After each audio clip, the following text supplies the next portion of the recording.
What is up, everybody? John Blade 101 here again. You are watching Video Bomb. So anyways, I wanted to get you guys another video today as promised, so I'm going to be giving you a double review in honor of my first week of Video Bomb, and two issues I'm going to be reviewing is The Amazing Spider-Man issue 1 and 2. So let's just jump right into it. So issue 1 is taking place in an event called All New, All Different Marvel Warriors. It takes place 8 months after Secret Wars, so it's kind of like the new was this event still going on right now, but this takes place like fast forward 8 months or whatever. So this is kind of like the new Marvel Universe. We're not showing how it all exactly how the new Marvel Universe works, but it's very similar to the old one is what I've seen out of these two issues. So anyways, the first issue starts up with Parker Industries, which if you haven't read the last Amazing Spider-Man run, it was like 1 through 18. In 18, Parker Industries was blown up by the Ghost.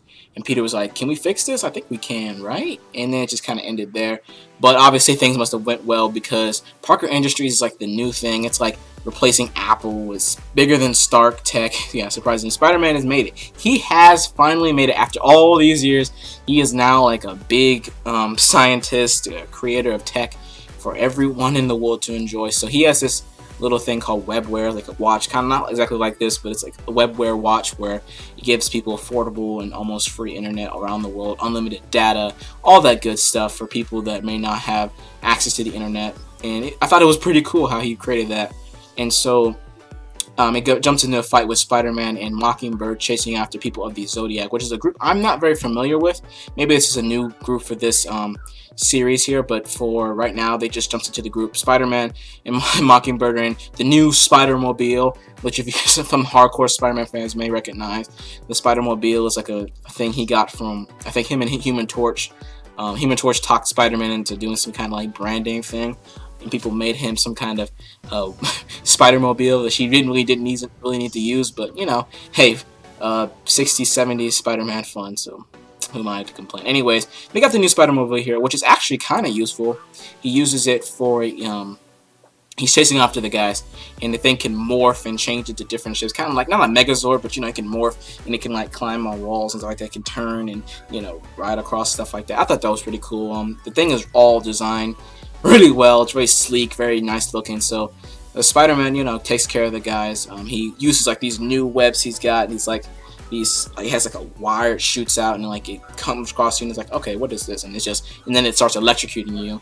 And then he has this special little foam webs that shoot out and they can like buff like the car. No one was paying attention because they were paying attention to Spider-Man, and they smashed right into a his little web puff like this, like kind of like not styrofoam, but kind of like a fluid or whatever that would stop their impact or whatever. So he takes care of them, and then it zooms into the marriage of Max Modell and his partner Hector from, if you may not know, Max Modell was introduced in Dan Slott's Amazing Spider-Man event called Big Time, where Peter Parker went to go work for Horizon. It's really when Peter Parker started going to that, hitting it big in terms of money and stuff like that. So he went to Horizon, a place called Horizon, and he got the job, and he got this guy named Max Modell, and he's kind of like Steve Jobs of the Marvel Universe, if that makes sense. Like the Horizon's like the Apple of, you know, was the Apple then, because Horizon's is gone due to Superior Spider-Man. But that's getting off topic. Anyways, he gets married to his partner Hector, and during the wedding, the Zodiac come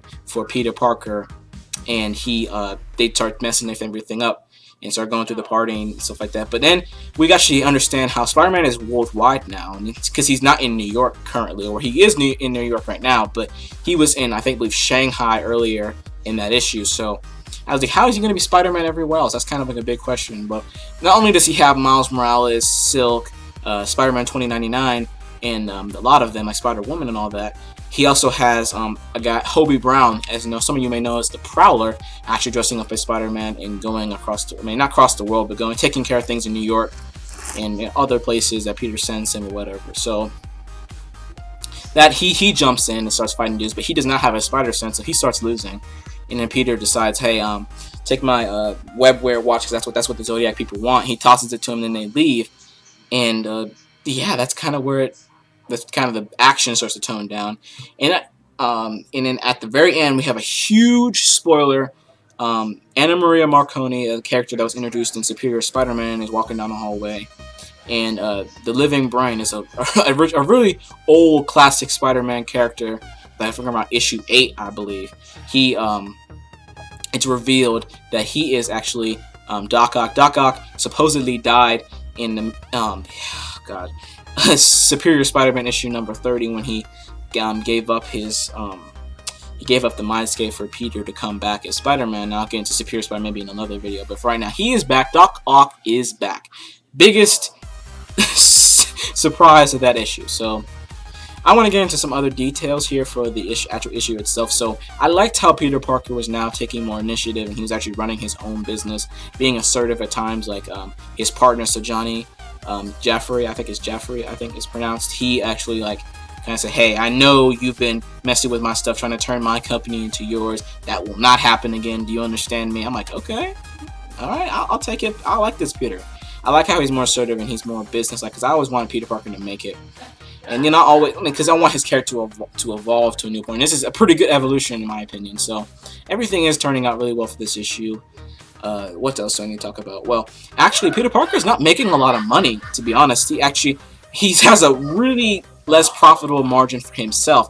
All the profits mostly to the company and the employees. The employees of his company, like the bottom the bottom people closer to the bottom get paid more than he does, because he takes a cut so he can create these new devices that will help people around the world. So I thought that was really interesting. That's still very Peter Parker. Like, that's what I was kind of worried about. I think, is Otto still in there? Maybe part of Otto Octavius, because he was in his head too. Maybe he's still in there trying to make some decisions. No, actually, it is still Peter, guys, and he is still being Peter Parker we all know and love. So that's great. I love to see him. I want to see more of this assertiveness in later issues. So this goes issue 1 portion of this video. So let's get ready for issue 2.